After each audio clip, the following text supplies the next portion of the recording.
Welcome back to guys, आपके अपने YouTube channel ultimate physics and में स्वागत है गाइज। और आज हम बात करेंगे क्लास 12 के हमारा जो चैप्टर है 11th का dual nature of radiation and matter guys, उसके बारे में बात करेंगे। तो यहाँ पर सबसे पहले हम बात कर रहे हैं dual nature of radiation and matter, यानी कि हमारे चीज नेचर में दो चीज़ें, एक रेडिएशन और मैटर, दोनों की क्या है ड्यूअल नेचर है। तो सबसे पहले हम बात करते हैं रेडिएशन की। ठीक है गाइज, तो रेडिएशन क्या है? एक तरह की लाइट है। ठीक है, इस लाइट के बारे में हम बात करते हैं। लाइट के बारे में जब हमारे साइंटिस्ट सबसे पहले जो हमारे थे आइंस्टीन सर थे, उन्होंने क्या बोला? उन्होंने बोला कि जो लाइट जो है वो मेड ऑफ है टाइनी पार्टिकल्स कॉल कॉर्पक्यूल्स। ठीक है, जो कॉर्पेक्यूल्स जो होते हैं ना गाइज, इनसे मिलकर बनी होती है। ठीक है, लाइट जो है किससे बनी हुई है? छोटे छोटे जो पार्टिकल्स हैं, टाइनी पार्टिकल्स हैं, उनसे मिलकर बनी होती है गाइज। ठीक है, फिर उसी के टाइम में हमारे एक दूसरे साइंटिस्ट हुए हाइजेनबर्ग, जिन्होंने कहा कि light is made of wave, यानी कि लाइट जो है वो क्या है कि वेव से मिलकर बनी हुई है। इन्होंने इंटरफेरेंस वगैरह को जो एक्सपेरिमेंट है उनको समझाया, वेव से इन्होंने भी समझाया कुछ एक्सपेरिमेंट को। ठीक है, अब हम बात कर रहे हैं, जब ये बहस चल रही थी तभी हमारे पास दूसरे एक मैक्स प्लांक साइंटिस्ट आए थे। ठीक है, मैक्स प्लांक साइंटिस्ट थे, उन्होंने क्या बोला कि light is a made of a some particles called quanta या फिर फोटोन। ठीक है, यानी कि लाइट जो है कुछ पार्टिकल्स होते हैं, उन जो क्वांटा होते हैं उनसे मिलकर बनी होती है गाइस। ठीक है, लाइट्स क्या है? एक पार्टिकल है, ना कि वेव है। लाइट ये किसके पक्ष में थे? ये वे जो पार्टिकल्स के पक्ष थे। इन्होंने क्या कहा कि लाइट जो है एक पार्टिकल से मिलकर बनी होती है, और इन्होंने जो है कि इस क्वांटा के अंदर जो एनर्जी होती है वो डायरेक्टली प्रोपोर्शनल होती है किसके? एच म्यू के। म्यू क्या है? जो फ्रीक्वेंसी है गाइस। म्यू क्या है? फ्रीक्वेंसी है। किसी भी चीज के अंदर की इसकी जो एनर्जी है उसके अंदर कितनी होगी? मान लो इसकी ये चीज है, ये बहुत ही ये क्या है? वाइब्रेट करी, इसकी जो फ्रीक्वेंसी है बहुत तेज है, तो ज्यादा इसमें इसको रोकने के लिए ज्यादा फोर्स लगाना पड़ेगा। वही इसकी फ्रीक्वेंसी अगर कम होती है तो इसको रोकने के लिए कम फोर्स लगाना है। यानी कि उसकी जो फ्रीक्वेंसी होती है, इन क्वांटा की जो फ्रीक्वेंसी होती है वो क्या होती है? जितनी ज्यादा होगी उसके अंदर एनर्जी उतनी ही ज्यादा होगी। यानी कि जो एनर्जी है इन क्वांटा के अंदर, कितनी एनर्जी है वो डायरेक्टली प्रोपोर्शनल है किसके? इस फ्रीक्वेंसी के। ये किसने कहा था? मैक्स प्लांक साहब ने कहा था गाइस। ठीक है, उसी के टाइम मैक्सवेल से आए थे, उन्होंने बोला, अब जो हाइजेनबर्ग साहब थे इन्होंने बोला कि light is a made of A wave. ये क्या है? वेव्स जो है वेव है, और इसको चलने के लिए मीडियम की आवश्यकता होती है। ये जो है ना रेयर से डेंसर मीडियम में जाती है ना, तो ये क्या होती है? इसकी वेवलेंथ क्या बढ़ जाती है, जो कि गलत था। और इन्होंने बोला कि इन्होंने क्या और क्या चीज बोली? इन्होंने बोली कि जो लाइट होती है उसको मूव करने के लिए क्या चाहिए? मीडियम की आवश्यकता होती है। ठीक है, फिर इन्होंने बोला, मैक्सवेल साहब ने आए, इन्होंने क्या बोला कि light is electromagnetic wave. Light क्या है? एक इलेक्ट्रोमैग्नेटिक वेव है। इलेक्ट्रोमैग्नेटिक वेव क्या है? जिसमें इलेक्ट्रिक फील्ड, मैग्नेटिक फील्ड और लाइट किस डायरेक्शन, तीनों ही परपेंडिकुलर होते हैं, और लाइट मूव किस डायरेक्शन में होती है? दोनों के ही परपेंडिकुलर डायरेक्शन में। यानी कि इसमें क्या होते हैं? इलेक्ट्रिक फील्ड और मैग्नेटिक फील्ड एक दूसरे के परपेंडिकुलर होते हैं, और लाइट किसके होती है? 90 डिग्री पे इनके ही परपेंडिकुलर मूव होती है गाइस। तो और इन्होंने क्या कहा कि इलेक्ट्रोमैग्नेटिक वेव्स होती है, इनको मूव होने के लिए मीडियम की आवश्यकता नहीं होती है गाइस। ठीक है, अब इसी तरीके से ये बहस चल रही थी, तो जो हमारे न्यूटन सर थे इन्होंने क्या बोला कि light has a dual nature. Light क्या है? एक ड्यूअल नेचर है। और इन्होंने जो फोटोन कॉन्सेप्ट दिया था गाइस, उन्होंने फोटोन जो है इक्वेशन भी दी थी। ठीक है, और उसको हम आगे डिटेल में पढ़ेंगे गाइस। फिर डी ब्रोगली साहब इन्होंने क्या बोला कि is light can behave in a some matter, यानी कि जिस तरीके से इन्होंने कहा कि जिस तरीके से light in some respect light can behave in some respect like a matter, यानी कि जब लाइट है, जो वेव है, हम बोल रहे हैं कि हम लाइट को हम नॉर्मली वेव बोल रहे हैं कि लाइट वेव है, फिर भी कुछ रेस्पेक्ट पर ये किस तरीके से बिहेव करती है? मैटर की तरह बिहेव करती है। सेम उसी तरीके से जो मैटर है can be behave in some respect like a light, यानी कि जो मैटर है वो भी कुछ रेस्पेक्ट में बिहेव करेंगे किस तरीके से? लाइट पर। ठीक है, that is the purpose perhaps both light and matter, यानी कि दोनों ही लाइट और जो मैटर होते हैं वो क्या करते हैं? Wave like a matter or wave like, यानी कि दोनों ही कैसे? वेव जैसे हैं, and as well as particle like, यानी कि दोनों ही मैटर और जो रेडिएशन है, यानी कि लाइट जो है, दोनों ही किस तरीके से बिहेव करेंगे? जैसे कि वेव लाइक या फिर पार्टिकल लाइक, यानी कि दोनों ही पार्टिकल की फॉर्म में भी बिहेव करेंगे और वेव लाइक में ही बिहेव करेंगे। उसके लिए इनकी फ्रीक्वेंसी कुछ अलग अलग होनी चाहिए, और इसकी जो है वेवलेंथ क्या होनी चाहिए, उसके लिए इन्होंने कॉन्सेप्ट दिया था गाइस। ठीक है, तो यहां से हमें क्या चला कि मैटर, जैसे कि मैटर भी कैसे होता है? एक मैटर जो होता है वो एक वेव की तरह बिहेव करता है और एक पार्टिकल की तरह बिहेव करता है। वैसे ही एक वेव जो होती है एक वेव की तरह बिहेव करती है और एक पार्टिकल की तरह ही बिहेव करती है। तो इसी को हम बोलते हैं ड्यूअल नेचर ऑफ जो है रेडिएशन एंड मैटर गाइस। और हमारा जो चैप्टर है, अब इस चैप्टर में हम क्या पढ़ेंगे कि मैटर जो होता है गाइस, ये इसमें से जैसे इलेक्ट्रॉन एमिशन जो है, फोटो इलेक्ट्रिक इफेक्ट है, उसके बारे में हम पढ़ेंगे। और एक इलेक्ट्रॉन जो होता है, कोई मैटर है, इस मैटर में से अगर हम इलेक्ट्रॉन निकालते हैं गाइस, इस मैटर में से अगर इलेक्ट्रॉन निकलते हैं, इससे एमिट होते हैं, और ये इलेक्ट्रॉन जो होते हैं एक वेव की तरह बिहेव करते हैं, इसके बारे में हम आगे बात करेंगे। तो नेक्स्ट टॉपिक है हमारा गाइस, यहाँ से हमारा चैप्टर शुरू होता है। चैप्टर क्या है, टॉपिक क्या है, इलेक्ट्रॉन एमिशन गाइस। हम बात करेंगे इलेक्ट्रॉन, किसी भी मैटर में से इलेक्ट्रॉन किस तरीके से एमिट किए जा सकते हैं गाइस। नोट कर लीजिए इसको, फिर हम बात करते हैं इलेक्ट्रॉन एमिशन का, जो कि हमारा चैप्टर यहाँ से शुरू होता है गाइस। ओके गाइस, तो अब हम देखते हैं इलेक्ट्रॉन एमिशन गाइस। यहाँ से हमारा क्या होता है, चैप्टर की शुरुआत होती है गाइस, कि हम इलेक्ट्रॉन एमिशन क्या होता है गाइस। तो किसी भी इलेक्ट्रॉन एमिशन क्या होती है कि जैसे कि हमारे पास बताया कोई मैटर है, या मैटर के अंदर क्या होता है गाइस, एक न्यूक्लियस होती है, ठीक है। इसके अराउंड क्या होता है, इसके अराउंड क्या होता है, इलेक्ट्रॉन होते हैं, मूव होते रहते हैं अपने ऑर्बिट में। इलेक्ट्रॉन्स क्या होते हैं, मूव होते हैं। और इस फिक्स ऑर्बिट में से इसको बाहर निकालने के लिए, ठीक है, इस फिक्स ऑर्बिट को हमें क्या निकाल, इस फिक्स ऑर्बिट में से जो इसके सरफेस में जो है, सरफेस पर जो फिक्स ऑर्बिट में जो इलेक्ट्रॉन मूव हो रहे हैं ना, इनको हमें क्या निकालना, बाहर निकालना है, ठीक है। चलो, तो इसको फिक्स ऑर्बिट में से इन इलेक्ट्रॉन्स को बाहर निकालने के लिए हमें इनको क्या देनी होगी, कुछ एनर्जी देनी होगी, ठीक है। उस एनर्जी दे के ये यहाँ से क्या आ जाते हैं, बाहर निकल जाएंगे। इलेक्ट्रॉन जो है यहाँ से एक, इनको अगर हम पर्टिकुलर, इनको जो मिनिमम रिक्वायर्ड एनर्जी है, अगर हम उसको वो दे देते हैं, तो ये यहाँ से बाहर निकल जाएंगे गाइस। तो इस बाहर निकलने, यानी कि किसी मेटल के सरफेस से इलेक्ट्रॉन के बाहर निकलने की फिनोमिना को ही हम इलेक्ट्रॉन एमिशन बोलते हैं गाइस। यानी कि इलेक्ट्रॉन एमिशन यानी कि बाहर निकालना, यानी कि किसी मेटल की सरफेस से इलेक्ट्रॉन को जो होते हैं उनको यहाँ से बाहर निकालने के लिए हमें बाहर निकालने की फिनोमिना को हम क्या बोलते हैं, इलेक्ट्रॉन एमिशन बोलते हैं गाइस। यानी कि देखिए क्या लिखा है, the phenomena of emission of the electron from the metal surface is called electron emission. यानी कि मेटल सरफेस के में इलेक्ट्रॉन को वहां से बाहर निकालने के लिए, बाहर निकालने के फिनोमिना को हम क्या बोलते हैं, इलेक्ट्रॉन एमिशन बोलते हैं गाइस, ठीक है। अब इस इलेक्ट्रॉन एमिशन को करने के लिए गाइस, इस फिनोमिना को करने के लिए हमें इस इलेक्ट्रॉन को क्या देनी होगी, एनर्जी देनी होगी। और वो मिनिमम एनर्जी जो होती है उसी को हम क्या बोलते हैं, वर्क फंक्शन बोलते हैं गाइस। उस एनर्जी को हम क्या बोलते हैं, वर्क फंक्शन बोला जाता है गाइस। क्योंकि देखिए जिस तरीके से हमें, मान लो आपको किसी कंट्री से बाहर जाना है, उसके लिए कुछ पैसा चाहिए, उसी तरीके से इन इलेक्ट्रॉन को इस ऑर्बिट से बाहर निकालने के लिए, इसके अंदर जो है, इसके जो बाउंडेशन है उनको तोड़ने के लिए इसको कुछ ना कुछ लालच मिलना चाहिए। और वो जो है कुछ, वो चीज़ क्या है, इसको लालच जो देते हैं वो क्या देते हैं, एनर्जी देते हैं। और जो ही एनर्जी हम इसको देते हैं, ये यहाँ से अपनी इस ऑर्बिट को छोड़कर क्या निकल जाता है, इस सरफेस से क्या निकल जाता है, बाहर निकल जाता है। तो वो मिनिमम एनर्जी जो इस इलेक्ट्रॉन को चाहिए इस ऑर्बिट से बाहर आने के लिए, इस सरफेस से बाहर आने के लिए, उस एनर्जी को ही हम वर्क फंक्शन बोलते हैं गाइस, ठीक है। तो अब नेक्स्ट हम बात करते हैं गाइस वर्क फंक्शन के बारे में,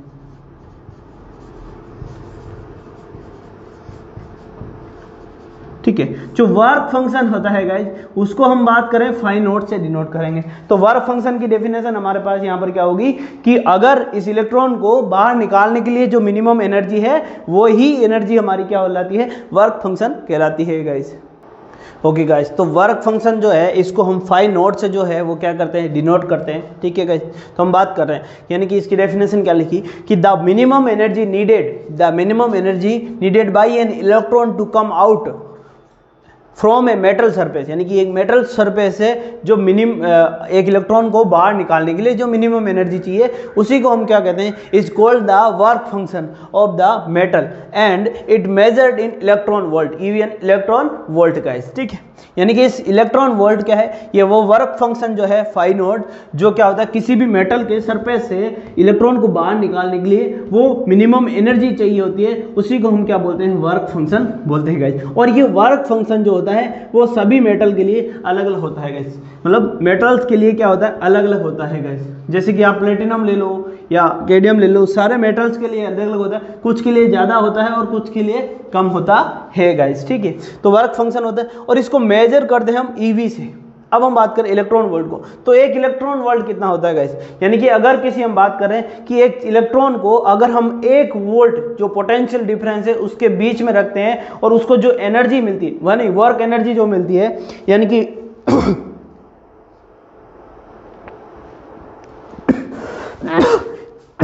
कि अगर एक वोल्ट पोटेंशियल डिफरेंस के बीच में किसी इलेक्ट्रॉन को रखा जाता है और ये जो है इलेक्ट्रॉन एक्सेलरेट होता है, ये क्या कहलाता है, इलेक्ट्रॉन क्या होता है, इस पोटेंशियल डिफरेंस की वजह से इसमें क्या होगा, एक्सेलरेट होगा, इसकी वजह से इसमें जो एनर्जी मिलेगी वो 1 वोल्ट मिलेगी। और वो एनर्जी क्या होती है, एनर्जी हम बोल सकते हैं W इक्वल टू हम क्या बोल सकते हैं, QV। W इक्वल टू क्या होता है, Q। अब यहाँ पर बात कर रहे हैं कि 1 जूल एनर्जी मिलेगी, क्या मिलेगी, 1 जूल एनर्जी मिलेगी। Q कितना है, 1.6 इंटू 10 की पावर -19, ठीक है, 1.6 इंटू 10 की पावर 19 इंटू, अब बात कर रहे हैं वोल्ट की, तो ये क्या है 1 वोल्ट, जो पोटेंशियल डिफरेंस कितना 1 वोल्ट, तो ये हो जाएगा वर्क इक्वल टू क्या हो जाएगा 1.6 इंटू 10 की पावर -19 जूल गाइस। तो हम बात कर रहे हैं एक जो है ईवी जो है हमारा है 1 इलेक्ट्रॉन वोल्ट है, उसकी अगर हम बात करेंगे तो डेफिनेशन क्या हो जाएगी कि 1 electron volt is the energy gain, यानी कि 1 इलेक्ट्रॉन वोल्ट एनर्जी गेन होगा कब गाइस, जब ये कब होगा कि electron when has been accelerated by a potential difference of a 1 volt, ठीक है गाइस। तो 1 वोल्ट पोटेंशियल डिफरेंस होगा तब इसको 1 इलेक्ट्रॉन वोल्ट मिलेगा, और 1 इलेक्ट्रॉन वोल्ट क्या है 1.6 इंटू 10 की पावर -19 जूल गाइस, ठीक है। तो ये किसके इक्वल है, ये किसके इक्वल है 1 इलेक्ट्रॉन वोल्ट को।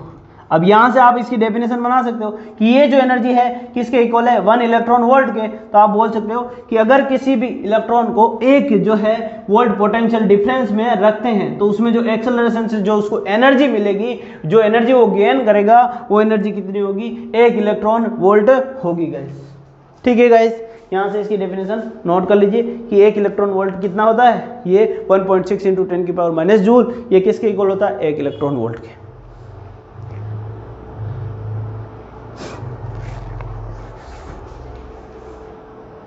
ठीक है गाइस, तो यहाँ पर हमने 1 इलेक्ट्रॉन वोल्ट की डेफिनेशन जो है वो लिख दिए। 1 electron volt is the energy gained by an electron when it has been accelerated by a potential difference of 1 volt, यानी कि जिस पोटेंशियल डिफरेंस जब होगा 1 वोल्ट का होगा, यानी कि एक इलेक्ट्रॉन को जब 1 वोल्ट पोटेंशियल डिफरेंस में एक्सेलरेट कराते हैं तो उसको जो वर्क मिलता है, जो एनर्जी मिलती है गाइज, वो 1 इलेक्ट्रॉन वोल्ट के इक्वल होगी, ठीक है गाइज। चलो अब हम बात करते हैं कि ये जो इलेक्ट्रॉन एमिशन होता है वो उसको हम किस किस तरीके से करा सकते हैं गाइस।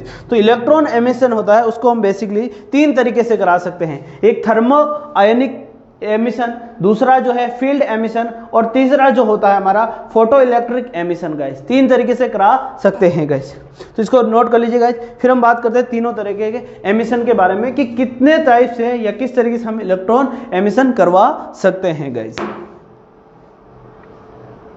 तो हमने बात करी कि टाइप ऑफ जो एमिशन होती है गाइस, 3 तरीके से हम एमिशन कर सकते हैं। एक होता है थर्मो आयनिक एमिशन, दूसरा होता है फील्ड एमिशन, और तीसरा होता है फोटो इलेक्ट्रिक एमिशन गाइस, ठीक है। तो यहाँ पर हम सबसे पहले बात करते हैं थर्मो आयनिक एमिशन जो होता है वो क्या होता है गाइस, यानी कि किसी भी मेटल को हम एक सूटेबल हीटिंग देते हैं, उसकी वजह से उस हीट अगर एक सूटेबल हीटिंग देते हैं, प्रॉपर सफिशिएंट जितनी इलेक्ट्रॉन को बाहर निकालने के लिए एनर्जी चाहिए उतनी उसको गेन करने के लिए अगर हम उतनी एनर्जी सूटेबल हीट उसको देते हैं तो वो क्या हो जाता है, वहां उस मेटल से इलेक्ट्रॉन बाहर निकल जाता है, इलेक्ट्रॉन का क्या हो जाता है एमिशन होता है। जैसे कि यहाँ पर कोई मान लो मेटल है, अब इसको यहाँ तो अब हम इसको क्या करें गर्म करें, या फिर हमें इसमें इतना करंट फ्लो करें कि इसमें ये हीट होकर इसमें से क्या हो जाता है, एक इलेक्ट्रॉन जो होता है, इलेक्ट्रॉन्स क्या निकल जाते हैं बाहर निकल जाते हैं, एमिट हो जाते हैं, इलेक्ट्रॉन्स क्या होता है एमिट हो जाते हैं गाइस। तो हीट हम किसी भी तरीके से कर सकते हैं, तो उससे क्या होगा इसके अंदर से जो इलेक्ट्रॉन का एमिशन होगा गाइस, क्या होगा इलेक्ट्रॉन का एमिशन होगा। किस मेथड से हम इनको क्या कर सकते हैं, हीटिंग से, प्रॉपर सूटेबल हीट देकर हम यहाँ से क्या निकाल सकते हैं, इलेक्ट्रॉन का एमिशन कर सकते हैं गाइस, ठीक है। तो हम बोल रहे हैं कि बाय सूटेबल हीटिंग, यानी कि suitable heating sufficient thermal energy can be imparted to the free electron to enable them to come out of the metal, यानी कि मेटल से बाहर निकलने के लिए अगर उनको हम इम्पर्टेड देते हैं, यानी कि सफिशिएंट एनर्जी उनको दे देते हैं, तो वहाँ से क्या होगा इसके अंदर से हमारे पास क्या हो जाएगा इलेक्ट्रॉन बाहर निकल जाएंगे। इसको हम किसी भी तरीके से दे सकते हैं, अलग अलग एक्सपेरिमेंट है, जैसे कि करंट्स के, या हम हीट करके भी यहाँ से इलेक्ट्रॉन्स बाहर निकाल सकते हैं गैस, ठीक है। करंट फ्लो करके भी, जैसे कि बल्ब होता है उसमें से निकलते हैं, ठीक है। पहले ट्यूबलाइट जो होते हैं, ट्यूबलाइट्स के अंदर जो वायर होता था, ठीक है, इस तरीके से हम क्या निकाल सकते हैं, हीट देकर या करंट फ्लो कर कर उसमें से क्या निकाल सकते हैं, इलेक्ट्रॉन का एमिशन कर सकते हैं गाइस। अब हम बात करते हैं नेक्स्ट है सेकंड जो है फील्ड एमिशन। सेकंड क्या है हमारा फील्ड एमिशन गाइस। देखिए सेकंड मेथड हमारा क्या है, फील्ड एमिशन, उसके बारे में हम बात करते हैं। फील्ड एमिशन,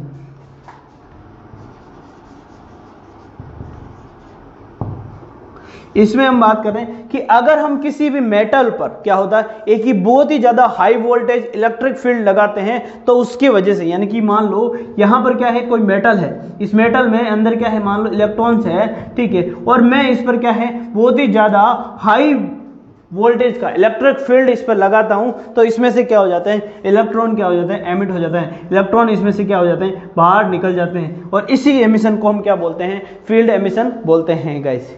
यानी कि क्या है, अप्लाई हम कर रहे हैं वेरी स्ट्रॉन्ग इलेक्ट्रिक फील्ड। तो कैसे है कि बाय अप्लाइंग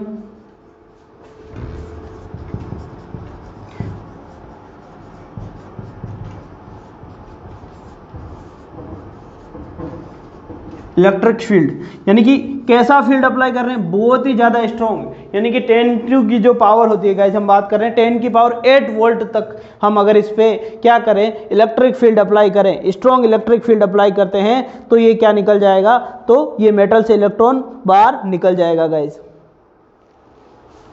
कितना, लगभग 10 की पावर 8 वोल्ट, ठीक है, यानी कि ये कितना है, 10 की पावर 8 वोल्ट पर मीटर, ठीक है, इतना अगर हम इलेक्ट्रिक फील्ड लगाएंगे तो हमारे पास इलेक्ट्रॉन क्या है, ऑन द मेटल, किस पर लगाएंगे, by applying very strong electric field 10 की पावर 8 वोल्ट पर मीटर, या मीटर इनवर्स हम लिख सकते हैं, ऑन द मेटल, ठीक है। अब अगर हम मेटल पर इतना ज्यादा इलेक्ट्रिक फील्ड लगाते हैं तो यहां से क्या होगा, इलेक्ट्रॉन का एमिशन हो जाएगा, तो हम क्या मिल जाएगा, electron can be pulled out of the metal, तो हम बोल सकते हैं इलेक्ट्रॉन यहां से क्या हो जाएगा, बाहर निकल जाएंगे, तो हम बोल सकते हैं the electron can be pulled out from the metal.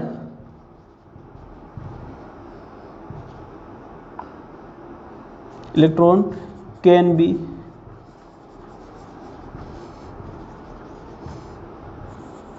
From the metal surface, यानी कि मेटल की जो सरफेस है इससे हम क्या निकाल सकते हैं, इलेक्ट्रॉन को बाहर निकाल सकते हैं। अब हमारे पास बचता है हमारा लास्ट जो है थर्ड मेथड है, उसी को हम क्या बोलते हैं, लास्ट वो है उसको हम बोलते हैं जो है फोटो इलेक्ट्रिक एमिशन गाइज, और फोटो इलेक्ट्रिक एमिशन को ही हम इस चैप्टर में डिटेल से पढ़ेंगे। जो तीसरा जो एमिशन है गाइज, बहुत इंपॉर्टेंट एमिशन है, और उसी को हम यहाँ पर डीपली पढ़ेंगे। इन दोनों एमिशन को हम इतना ही पढ़ेंगे। थर्ड जो एमिशन है फोटो इलेक्ट्रिक एमिशन, बहुत इंपॉर्टेंट है, उसी को हम यहाँ पर इस चैप्टर में आगे तक लेके जाएंगे, डीपली हम क्या करेंगे, पढ़ेंगे। इन दोनों को नोट कर लीजिए, फिर हम बात करते हैं थर्ड एमिशन की, फोटो इलेक्ट्रिक एमिशन के बारे में गाइज। ओके गाइस, तो थर्ड जो है हमारा फोटो इलेक्ट्रिक जो है एमिशन, उसके बारे में, ये इंपॉर्टेंट एमिशन है गाइस, और आगे इस चैप्टर को हम इसका एक्सपेरिमेंट वगैरह हम डिटेल से पढ़ेंगे, ठीक है। फोटो इलेक्ट्रिक इफेक्ट भी पढ़ेंगे, आइंस्टीन की फोटो इलेक्ट्रिक इक्वेशंस भी पढ़ेंगे गाइस, ठीक है। तो अब बात करते हैं फोटो इलेक्ट्रिक एमिशन की गाइस। फोटो इलेक्ट्रिक एमिशन क्या होता है कि किसी सरफेस या किसी मेटल की सरफेस पर, अगर हम किसी मेटल की सरफेस पर एक सफिशिएंट फ्रीक्वेंसी की अगर हम लाइट जो है अगर उस पर डालते हैं या गिराते हैं, तो उसमें से क्या होता है, इलेक्ट्रॉन्स का क्या हो जाता है, एमिशन हो जाता है गाइस। यानी कि when a light of suitable frequency illuminate at a metal surface, यानी कि इस मेटल सरफेस पर एलिमिनेटेड की जाती है, तो हम बात करें तो electron are emitted from the इस मेटल सरफेस, इस मेटल सरफेस के अंदर से इलेक्ट्रॉन जो होते हैं वो हमारे क्या हो जाते हैं, एमिटेड हो जाते हैं। और इस एमिटेड को हम कैसे बोलते हैं, इसी को हम बोलते हैं तो emitted from the metal surface, इसी एमिटेशन को हम क्या बोलते हैं, फोटो इलेक्ट्रिक एमिशन बोलते हैं। और इस एमिशन से जो इलेक्ट्रॉन निकलते हैं बाहर, उनको हम इलेक्ट्रॉन्स को हम क्या बोलते हैं, फोटो इलेक्ट्रॉन्स बोलते हैं गाइस। ये इलेक्ट्रॉन जो इस एमिशन से बाहर निकलेंगे गाइस, वो इलेक्ट्रॉन जो इस एमिशन से बाहर निकलेंगे उनको हम क्या बोलते हैं, फोटो इलेक्ट्रॉन्स बोलेंगे गाइस, ठीक है। और अब हम नेक्स्ट हम देखेंगे कि फोटो इलेक्ट्रॉन इफेक्ट जो है वो क्या होता है गाइस। फोटो इलेक्ट्रॉन इफेक्ट है, उसके बारे में हम डिटेल से आगे पढ़ेंगे, और इसका जो एक्सपेरिमेंट है वो भी हम पढ़ेंगे, ठीक है गाइस। तो यहां से इस डेफिनेशन को ढंग से याद कर लेना गाइस, बहुत इंपॉर्टेंट है। नेक्स्ट हम पढ़ते हैं फोटो इलेक्ट्रिक इफेक्ट के बारे में गाइस। ओके गाइस, तो अब हम देखते हैं एक्सपेरिमेंट ऑफ फोटो इलेक्ट्रिक जो है इफेक्ट है, इसका एक्सपेरिमेंट देखते हैं। तो हम देखेंगे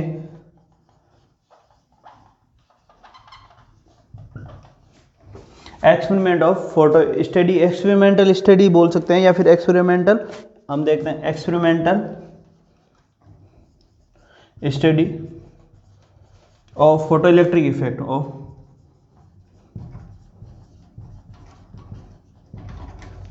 इफेक्ट। तो इसकी एक्सपेरिमेंटल स्टडी देखते हैं गाइस, किस तरीके से इसका एक्सपेरिमेंट किया गया और देखते हैं। तो इसमें एक्सपेरिमेंट क्या किया गाइस, एक इवैक्यूएट ट्यूब ली गई गाइस, इस तरीके से एक इवैक्यूएट ट्यूब ली गई। इसमें क्या है, एक इवैक्यूएट ट्यूब है इस तरीके से, और देखिए गाइस यहाँ पर क्या है हमारे पास कि एक इवैक्यूएट ट्यूब है और इसके अंदर एक रोड, एक क्या है, एक कैथोड रोड है, एक क्या है कैथोड रोड है, और एक साइड में हमारे पास क्या है, इसको अब इस कैथोड रो को हमने क्या किया, एक बैटरी से क्या किया, इसको एक बैटरी से कनेक्टेड किया, हाई वोल्टेज बैटरी से हमने क्या किया, इसको कनेक्ट किया गाइस। ठीक है, ये क्या है हाई वोल्टेज, एक तरफ क्या है एनोड रोड है, एनोड रोड है, और इसको इस एक एमीटर से, एक माइक्रो एमीटर से कनेक्ट किया गया, माइक्रो एमीटर से इसको कनेक्ट किया गया है। ठीक है, और इसके साथ इसमें क्या है, एक रियोस्टेट है हमारे पास, क्या है यहाँ पर हमारे पास यहाँ पर एक रियोस्टेट है गाइस। ठीक है, इसको एक क्या है, एक रियोस्टेट से कनेक्ट किया गया है। रियोस्टेट से कनेक्ट क्यों किया गया है, ताकि इसमें जो है रेजिस्टेंस है हम उसको क्या कर सकते हैं, चेंज कर सकते हैं। ठीक है, इसको एक रियोस्टेट से कनेक्ट किया गया है। ठीक है, और बीच बीच में क्या है, एक वोल्ट मीटर लगा हुआ है यहाँ, इस तरीके से एक क्या लगा हुआ है, वोल्ट मीटर लगा हुआ है गाइस। आगे बात समझें। तो अब यहाँ पर इस तरीके से हमारे पास क्या है, हमने ये एक सेटअप किया है एक्सपेरिमेंट के लिए कि एक कैथोड रो है और दूसरी क्या है, एनोड रो है। ठीक है गाइस, एक प्लेट हमारी पास कैसी है, कैथोड है, और दूसरी क्या है, एनोड है। ये इसमें से ये कैसा है, ये वैक्यूम है, यहाँ पर ये पूरा जो अंदर जो बनाया गया है ये कैसा है, वैक्यूम है गाइस। ठीक है, अब हम क्या करेंगे इसके अब इसको क्या करेंगे, इस पर हम क्या करेंगे, इस पर हमारी जो है लाइट गिरेगी। ठीक है, यहाँ से इस जगह से यहाँ पर ग्लास लगा हुआ है, मान लो यहाँ से हम इस पे क्या है कि एक रे आएगी, हमारी लाइट गिरेगी। इस पर जब हम लाइट गिराएंगे गाइस, इस पर जब हम लाइट गिराएंगे तो इसमें से क्या होंगे, फोटो जो इलेक्ट्रॉन जो होंगे वो क्या होंगे, इवैक्यूएट होंगे। ठीक है, यहाँ से क्या होगा, इलेक्ट्रॉन्स का इवैक्यूएशन होगा, इलेक्ट्रॉन यहाँ से निकलेंगे और ये इलेक्ट्रॉन जो है यहाँ से निकलेंगे और इस तरीके से जाएंगे गाइस। ठीक है, इलेक्ट्रॉन यहाँ से निकलते हुए और ये क्या आएंगे, इस कैथोड रो पर आएंगे, कनेक्ट होंगे। ठीक है, इस पर सॉरी ये कैथोड रो है और ये कौन सी रो है, एनोड रो। तो कैथोड रो से इलेक्ट्रॉन निकलेंगे और ये इलेक्ट्रॉन कहाँ तक जाएंगे, एनोड रो तक जाएंगे गाइस। कहाँ तक जाएंगे, एनोड रोड तक, और इस रोड तक जाएंगे तो इसके अंदर इस माइक्रो एमीटर जो है, ये क्या है हमारा, ये माइक्रो एमीटर है। ठीक है, जो माइक्रो एमीटर जो है इसमें क्या बताएगा, हमारे पास ये करंट का क्या फ्लो देगा गाइस। ये क्या है, माइक्रो एमीटर जो है हमारे पास, इसमें क्या है, ये करंट बताएगा। हल्का सा भी अगर इसमें करंट फ्लो होगा तो इसमें करंट फ्लो आएगा। और दूसरा हमने क्या, इसमें हाई वोल्टेज जो बैटरी जो लगाई है ना, वो हाई वोल्टेज की लगाई है। वो क्यों लगाई है, क्योंकि कैथोड और एनोड रो के बीच में वोल्टेज बहुत ज़्यादा हाई होना चाहिए, ताकि इलेक्ट्रॉन का क्या हो सके, इलेक्ट्रॉन में एक्सेलरेशन हो सकेगा इस। ठीक है, तो हमें करंट का फ्लो जल्दी से मिल सके इलेक्ट्रॉन। जैसे कि देखिए, ये हाई वोल्टेज बैटरी लगाने का रीजन क्या है कि 2 पॉइंट पर, एक कैथोड रे मान लो, एनोड रे है। ठीक है, ये कैथोड रो है और ये एनोड रो है। ठीक है, इस तरीके से बोल रहा है कि कैथोड रो और एनोड रो, अगर इसका जो है ये -4 वोल्ट का है, ये 5 वोल्ट का है। ठीक है, या फिर ये 0 वोल्ट का है, और ये -5 वोल्ट का है, और ये 0 वोल्ट का है कैथोड रो। ठीक है, और इसी तरीके से ये -5 वोल्ट है और ये जो है एनोड रो है 5 वोल्ट की है। तो यहाँ पर अगर कोई पार्टिकल है और इलेक्ट्रॉन्स है, और यहाँ पर कोई इलेक्ट्रॉन्स है, ठीक है, और दूसरा एक यहाँ पर कोई इलेक्ट्रॉन है। ठीक है, इस तरीके से हमारे पास क्या है, इलेक्ट्रॉन्स है। ठीक है, और हमें देखने ये इलेक्ट्रॉन किस तरफ जाएंगे, इस तरफ जाएंगे। अब यहाँ पर देखिए, इस तरफ नेगेटिव चार्ज है और इस तरफ पॉजिटिव चार्ज है, तो इलेक्ट्रॉन पॉजिटिव तरफ जा रहे हैं। अब यहाँ पर किस स्पीड से जाएंगे, मान लो -5 वोल्ट, और ये जो है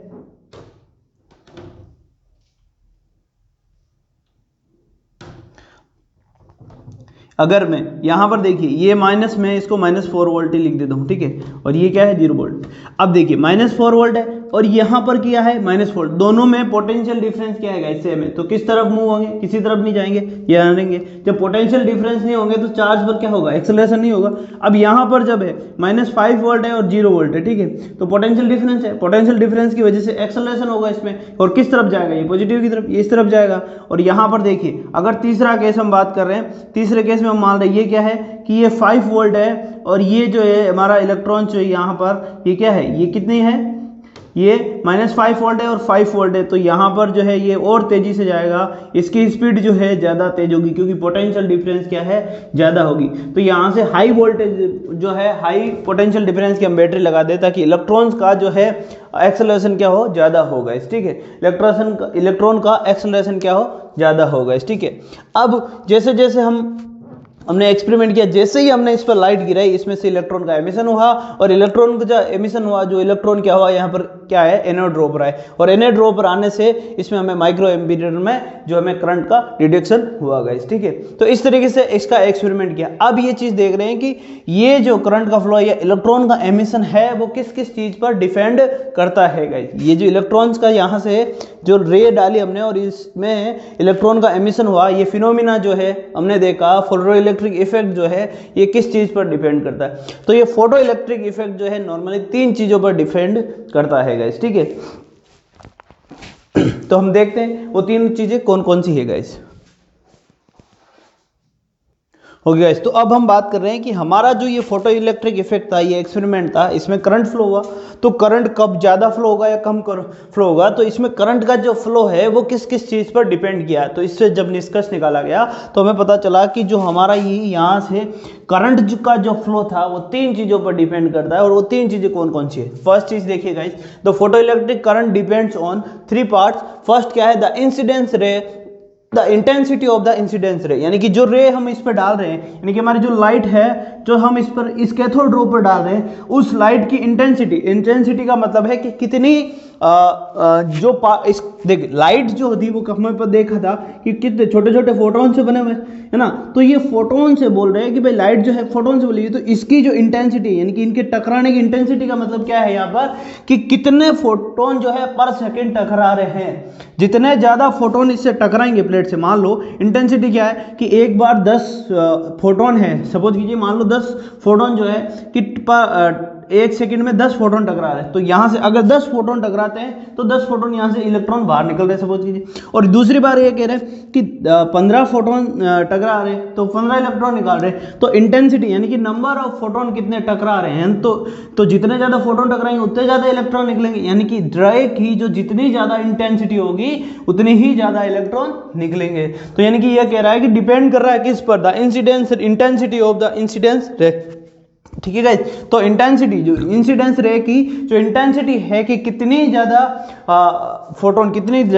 फोटोन उसे टकरा रहे हैं, उतने ही ज़्यादा इसमें इलेक्ट्रॉन एमिशन होगा, और फिर उतने ही ज़्यादा इसमें क्या होगा, करंट फ्लो होगा गाइस। तो एक चीज़ किस पे डिपेंड कर रहा है ये कि जो इंटेंसिटी है, the intensity of the incidence रे, उस पर डिपेंड करता है गाइस। दूसरा case, the potential difference applied on between the cathode और एनोड, जो है इन रोड के बीच में जो हाई पोटेंशियल बैटरी लगाई और हम जो पोटेंशियल डिफरेंस हमने क्रिएट किया है उस पर डिपेंड करता है, क्योंकि जितना ज़्यादा पोटेंशियल डिफरेंस होगा एक्सेलरेशन इलेक्ट्रॉन में उतना ही ज़्यादा होगा, और उतनी तेजी से हमारा करंट जो है इलेक्ट्रॉन इधर से उधर मूव होगा, और उतनी तेजी से हमारा करंट क्या होगा, फ्लो होगा गाइस, ठीक है। दूसरा, nature of the emitting material, तो ऐसा मटेरियल होगा जो बहुत जल्दी आसानी से या जल्दी क्या है इलेक्ट्रॉन्स का क्या डोनेशन होगा, मतलब एमिशन करेगा, तो उस पर भी ये क्या है डिपेंड करेगा। इनको हम नेक्स्ट लेक्चर में डीपली पढ़ेंगे, इनके ग्राफ और वगैरह हम सब चीज़ें क्या करेंगे, डिस्कस करेंगे गाइज। यहाँ तक आप नोट कर लीजिए, फिर मिलते हैं नेक्स्ट वीडियो में, तब तक के लिए बाय बाय गाइज।